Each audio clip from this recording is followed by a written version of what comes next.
Episodio 32. ¿Cuántos idiomas se hablan en España? Parte 2.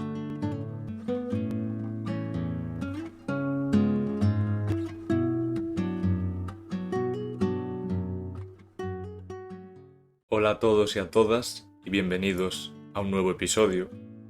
El segundo episodio de esta semana, después de ese episodio extra en el que celebramos la victoria de España en el Mundial. Hacía ya bastante tiempo que no subía 2 episodios en una misma semana. Ha sido un poco más de trabajo, pero tenía ganas de subirlo y quería hablar de ese tema. Pero volviendo al tema que nos toca hoy vamos a continuar hablando de los idiomas que se hablan en España. Quizás pensabas que ya se habían acabado, que ya habíamos hablado de todo en el anterior episodio, pero verás que hay mucho más.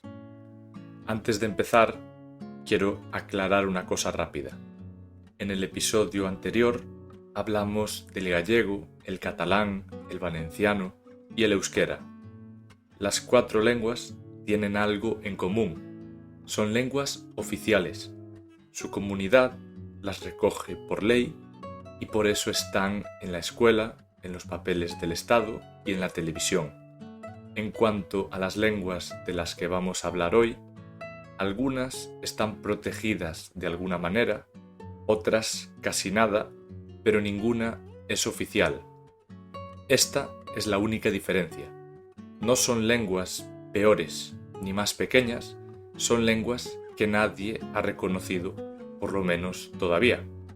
Y ahora que hemos aclarado esto, vamos con el episodio y vamos a volver a aquella carretera. Vamos a subirnos de nuevo al coche.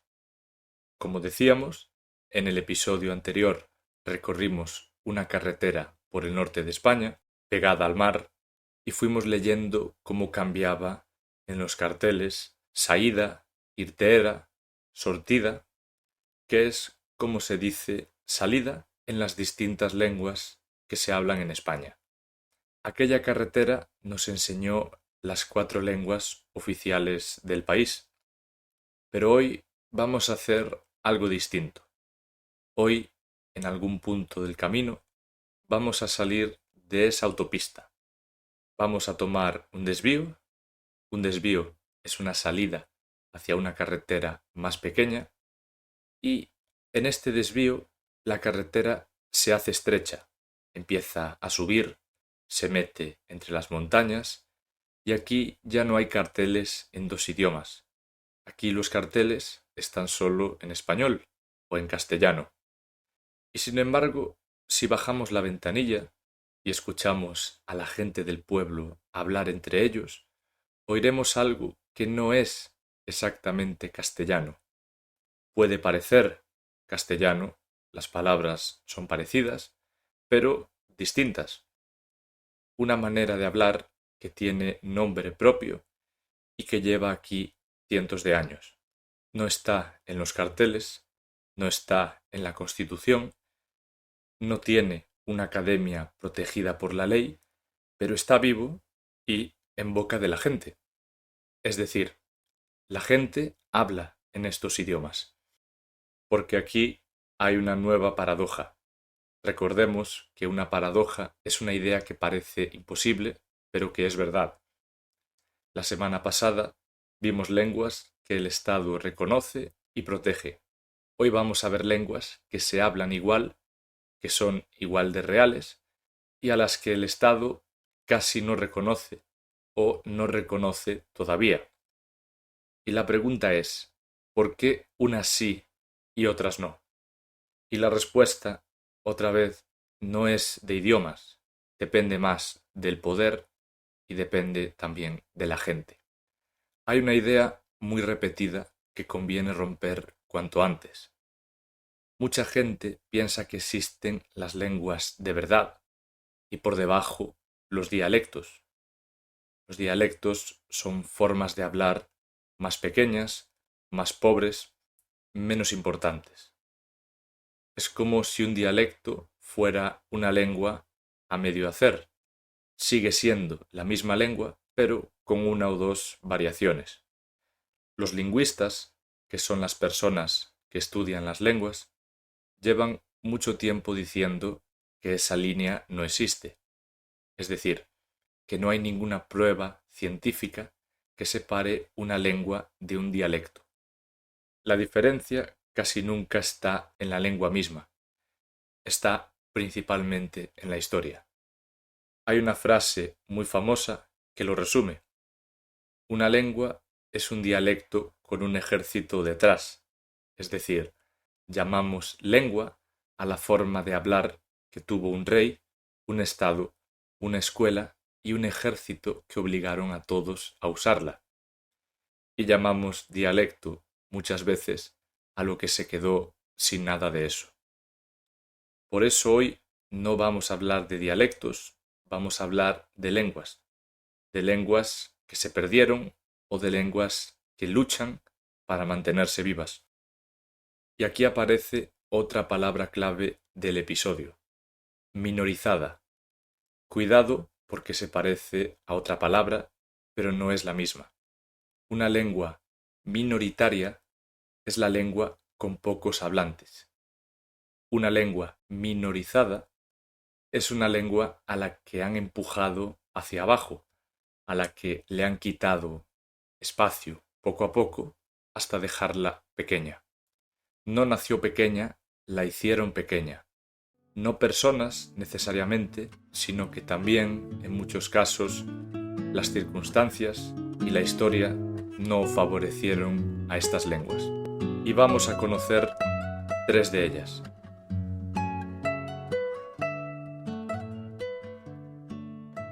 En el norte, entre montañas verdes y muy cerca del mar, está Asturias. Y allí se habla el asturiano, que mucha gente conoce también con otro nombre más cariñoso, el bable. Llámome Víctor, vengo de Ubieu, soy falante de asturiano que lleva una lengua minorizada en el norte de España.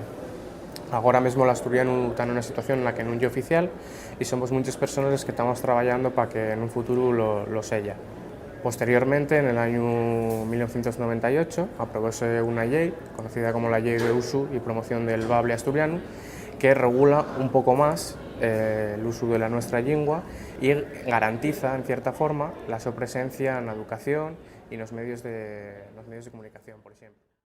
El asturiano es una lengua románica, hermana del castellano y el gallego, nacida, como ellas, del latín. Tiene su propia academia, la Academia de la Lingua Asturiana. De nuevo, yo solo hablo español y gallego, así que si pronuncio mal una palabra y hay algún asturiano que me está escuchando, os pido disculpas a todos nuestros primos asturianos, como solemos decir aquí en Galicia. Volviendo al asturiano, esta lengua tiene libros, música y diccionarios. Lo hablan o lo entienden varios cientos de miles de personas. Con todo eso, uno pensaría que el asturiano es una lengua oficial, pero no lo es, y no por falta de intentos. Varias veces se ha propuesto hacerlo oficial y varias veces la propuesta se ha quedado por el camino. Asturias es, seguramente, el caso más llamativo de toda España. Una lengua con academia, con literatura y con miles de hablantes esperando desde hace años delante de una puerta que no se abre. El asturiano tiene además un hermano pequeño hacia el sur. En las tierras de León y Zamora se habla el leonés. Es la misma familia, la misma raíz antigua, pero el leonés ha tenido mucha peor suerte que el asturiano. Y pues hemos venido aquí a Salamanca a hacer unas charlas alrededor del leonés. Hemos estado pues contando cuentos, charlando, balrando, cantando con el pandero y también pues con la gaita, el tamboril, la pandereta. Y pues ha habido mucha gente y parece que a la gente le ha gustado. Y espero que os guste y y que no se pierda la nuestra palabra. Hoy en día quedan muy pocos hablantes y está en serio peligro de desaparecer.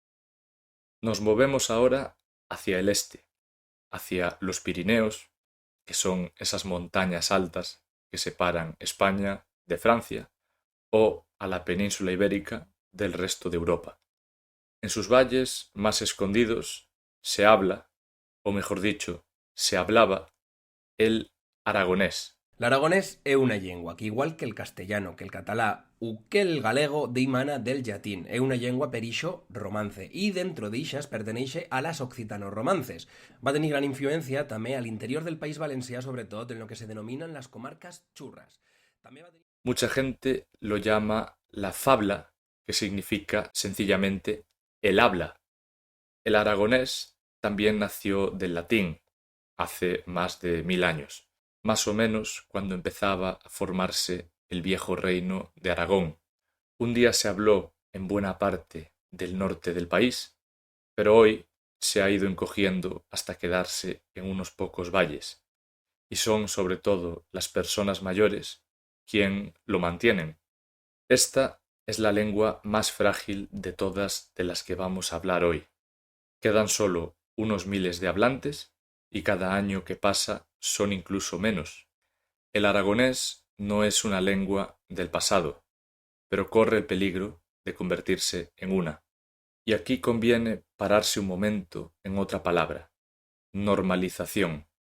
Es una palabra que se oye mucho al hablar de estas lenguas. Normalizar una lengua significa devolverle los sitios de los que fue expulsada: la escuela, los periódicos, la radio, los papeles oficiales. Es intentar que vuelva a ser normal, y no solo en casa. Para que lo entiendas bien, es lo contrario de minorizar. Hasta ahora, todas nuestras lenguas viven en un sitio: Asturias, León, los valles del Pirineo, y puedes señalarlas en el mapa. Pero hay una que no está en ningún mapa, porque no es una lengua de una tierra, es una lengua de un pueblo. Se llama caló, y es la lengua del pueblo gitano en España. El caló es especial. No nació aquí, sus raíces vienen de muy lejos, incluso de la India, de donde salió el pueblo gitano hace siglos para recorrer medio mundo, y cuando llegó a España, esta lengua se fue mezclando con el castellano, hasta quedar hoy como un puñado de palabras propias metidas dentro del español. Y aquí viene lo bonito. Seguramente tú ya sabes algo de caló sin querer. Cuando en España alguien dice que algo mola, es decir, que algo es agradable o que algo gusta, sobre todo lo emplean las personas jóvenes, o cuando llamamos chaval a un chico, que es otra manera de decirlo, o por ejemplo, ir a currar en vez de ir a trabajar, una palabra que utilizamos todos los españoles, o incluso que algo es chungo, o sea, que algo es difícil. Todas estas palabras vienen del caló, han salido de una lengua minorizada y han pasado al habla de todos, y nadie recuerda de dónde salieron. Es el destino más extraño, una lengua que casi desaparece como lengua entera, pero cuyas palabras siguen vivas en boca de millones de personas que ni siquiera saben que las están usando. Y para terminar, la sorpresa. Igual que en el episodio pasado terminábamos en un valle escondido, en este episodio terminamos en una isla. Nos vamos a ir muy lejos del norte de España. Vamos a cruzar una parte del océano y nos vamos a las Islas Canarias.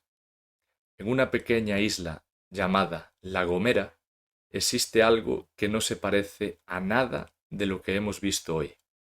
Se llama el silbo gomero, y como dice su nombre, es un silbido. La Gomera está llena de barrancos. Un barranco es un valle muy profundo y muy estrecho, como un corte en la montaña. De un lado a otro del barranco, la voz no llega. Es muy difícil y habría que gritar muy alto. Pero un silbido, sí.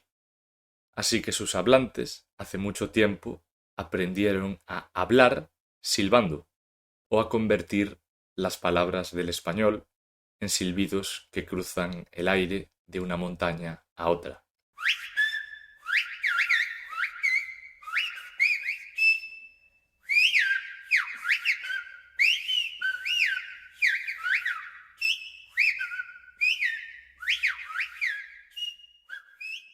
Y aquí está la última paradoja, la que lo une todo. El silbo gomero no es ni siquiera una lengua distinta. Es español, pero silbado, y sin embargo está protegido por la ley, se enseña en las escuelas de la isla y hasta lo ha reconocido la UNESCO como patrimonio de toda la humanidad. Mientras tanto, el aragonés, que sí es una lengua entera y verdadera, se apaga en silencio en sus valles, sin escuela y sin ley que lo salve.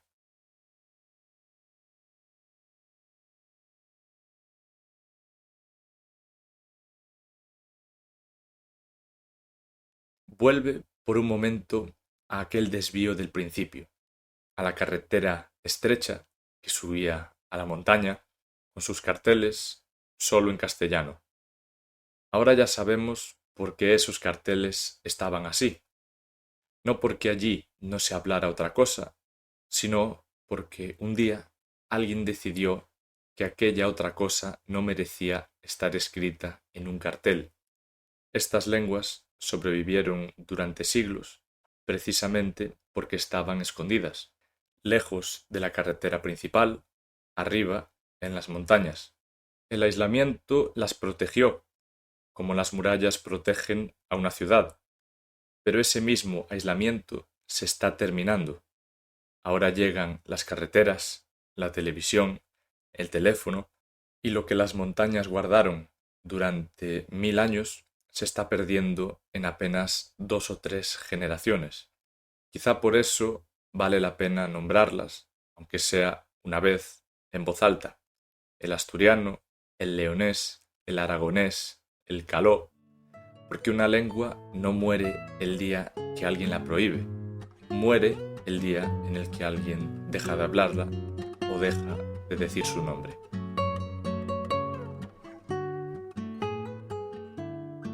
Como siempre digo al final de los episodios, espero que te haya gustado, espero que hayas aprendido y si te ha gustado el episodio y si me quieres ayudar a crecer y a llegar a más personas, siempre puedes compartirlo con tus amigos que estudien español, en grupos de clase o de la universidad. Al fin y al cabo, invierto mucho esfuerzo en cada episodio para producir los mejores episodios posibles y por supuesto que me encantaría llegar cada vez a más gente y que más personas descubrieran estos temas. También puedes dejar una reseña de 5 estrellas desde la plataforma en la que me estés escuchando. Estas cosas me ayudan un montón a crecer y a que más personas se sumen al aprendizaje del español y a que más personas aprendan sobre España, ya que al fin y al cabo mi intención con este podcast es que aprendas español principalmente, pero también es promocionar mi país, promocionar España, hablar de sus costumbres, sus maravillas y su cultura, ya que si no hay gente que cuente estas cosas, si no hay nadie que hable del silbo gomero o del bable en las montañas de Asturias, puede correr el riesgo de caer en el olvido. España es muy famosa por el Mediterráneo, por Marbella, Ibiza, Mallorca, y aquí, en este podcast, te enseño que España tiene muchas otras maravillas, además de todas estas que ya son famosas. Ahora sí, creo que ya he hablado mucho en este episodio. Me despido por hoy y nos veremos la semana que viene para hablar de algo muy interesante y también relacionado, por supuesto, con los idiomas y con España.